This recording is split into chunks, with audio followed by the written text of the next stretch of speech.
Hello বন্ধুরা, wbporashona.com চ্যানেলে সবাইকে স্বাগত।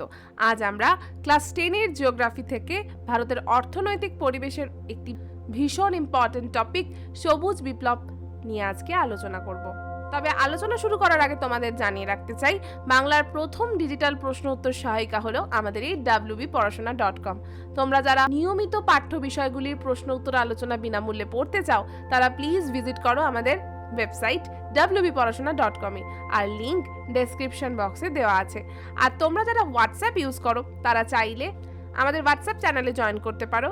এর মাধ্যমে তোমরা নিয়মিত বিভিন্ন ধরনের পড়াশোনা সংক্রান্ত আপডেটস এবং বিভিন্ন বিষয়ের এই ধরনের আলোচনা পেতে থাকবে। চলে আসছি সরাসরি আলোচনায়। ভীষণ ইম্পর্টেন্ট একটা টপিক, তোমরা নিজেরাও জানো পরীক্ষায় কিন্তু অনেক সময়ই আসে, তাই এটা ভালো করে প্রথম থেকে শেষ অবধি শুনবে, মুখস্থ করার চেষ্টা করবে না, কিন্তু ভালো করে বুঝে নেবে, তাহলে দেখবে তোমরা উত্তর লিখতে পারছো। সবুজ বিপ্লব টিকা। ভারতীয় কৃষিকে বিপর্যয়ের হাত থেকে রক্ষা করার জন্য 1960-61 সালে কৃষি উন্নয়নের নিবিড় কার্যক্রম প্রবর্তন করা হয়েছিল। দেশীয় ফসলের উৎপাদন বৃদ্ধির ও কৃষিক্ষেত্রে আধুনিক প্রযুক্তি ও সরঞ্জাম ব্যবহারের প্রয়োজন দেখা দেয়। আমাদের কৃষি কার্য, আমাদের দেশ কৃষি প্রধান দেশ ঠিকই, কিন্তু আমাদের এই কৃষি ব্যবস্থাটা কিন্তু অত্যন্ত প্রাচীন। আমরা বর্ষার ওপর নির্ভরশীল, অনেক ক্ষেত্রে অনেক জায়গাতেই জলের আকাল রয়েছে, মাটির উর্বরতা নষ্ট হয়ে গেছে, আমাদের অবৈজ্ঞানিকভাবে চাষ করার ফলে বহু ক্ষতি হয়েছে, ফলে উর্বরা জমি আস্তে আস্তে অনুর্বর হয়ে গেছে এবং টোটাল যে প্রোডাকশন, টোটাল যে চাষের উৎপাদন তা কিন্তু অনেকাংশে কমে গেছে। এই অবস্থায় দাঁড়িয়ে দেশীয় ফসলের উৎপাদন বৃদ্ধির জন্য কৃষিক্ষেত্রেও আধুনিক প্রযুক্তির ব্যবহার প্রয়োজন হয়। তাহলে এই কার্যক্রমের মূল উপাদান কি কি ছিল? প্রথমেই আমি বললাম যে বর্ষার ওপর অনেকটাই মুখাপেক্ষী, তাই সেখান থেকে সরিয়ে আনার জন্য প্রচুর পরিমাণে জলসেচ ব্যবস্থা তৈরি করা প্রয়োজন হয়ে ওঠে। আর ছিল উন্নত ধরনের বীজ, আধুনিক রাসায়নিক সার, কীটনাশক ওষুধের ব্যবহার ও আধুনিক যন্ত্রপাতি।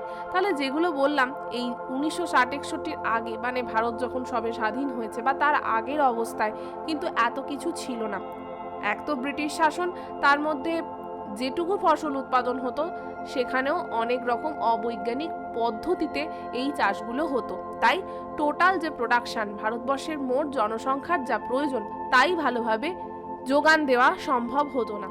এখন এই সময় ভারতে এই নতুন সমস্ত কৃষি কৌশল প্রবর্তন হয়, ফলে দানা জাতীয় খাদ্যশস্যের উৎপাদন কিন্তু বেশ ধারাবাহিকভাবে বৃদ্ধি পেতে শুরু করে এবং কৃষিক্ষেত্রে অগ্রগতির উত্তোলন পর্ব শুরু হয়।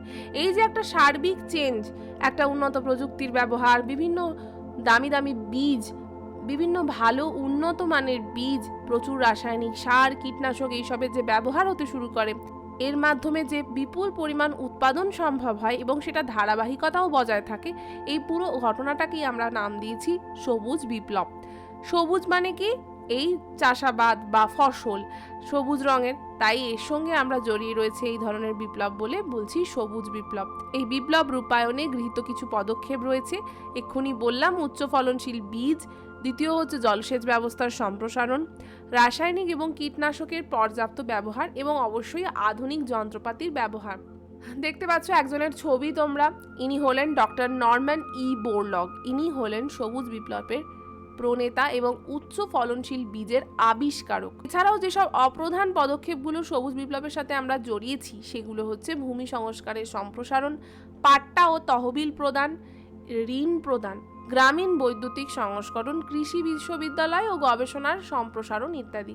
অর্থাৎ একটা কৃষি ব্যবস্থাকে উন্নয়ন করার জন্য ঠিক যা যা প্রয়োজন হতে পারে, সেটা অর্থনৈতিক হতে পারে, সেটা হতে পারে এডুকেশন, সঠিক এডুকেশন, সব কিছুই কিন্তু এই সবুজ বিপ্লবের জন্য করা হয়েছিল। ভারতে সবুজ বিপ্লবের সূচনা করেছিলেন কে?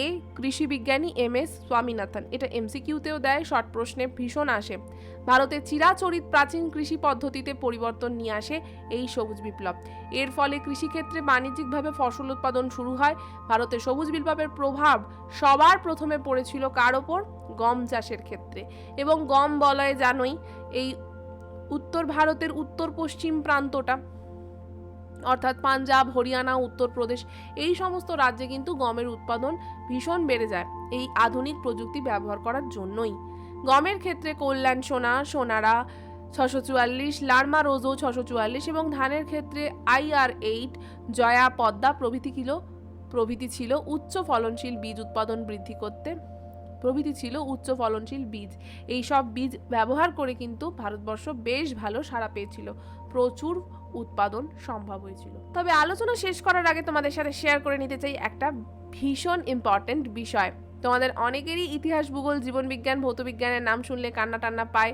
তোমরা বুঝতে পারো না মোটা মোটা সহায়িকা কি করে তোমরা তৈরি করবে, পড়বে, কতটা পড়বে, খুব চাপ লাগে, সামনে মাধ্যমিকও, তাই তোমাদের প্রস্তুতিকে করতে হবে একদম দৃঢ়।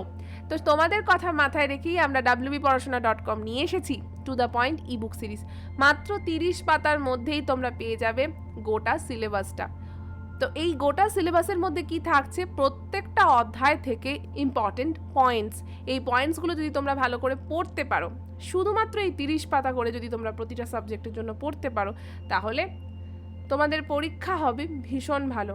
শর্ট কোয়েশ্চেন, বিভিন্ন ধরনের টিকা বা বিভিন্ন বড় প্রশ্নের উত্তর লেখার ক্ষেত্রেও কিন্তু তোমাদের এই ধরনের পয়েন্টস মনে রাখলে খুব সুবিধা হবে। তোমরা যদি কিনতে চাও এখনই ভিজিট করো আমাদের ডেসক্রিপশন বক্সে দেওয়া লিঙ্কে, আর ক্লিক করলেই চলে যাবে আমাদের পেমেন্ট পেজে। সেখানে পেমেন্ট সম্পন্ন করলেই তোমাদের স্মার্টফোনের হোয়াটসঅ্যাপে অথবা ইমেল অ্যাকাউন্টে এই সব ইবুকগুলি আমরা পাঠিয়ে দেবো। আর তোমরা যদি আরও কিছু জানতে চাও তাহলে স্ক্রিনে দেওয়া নাম্বারটায় কল করতে পারো।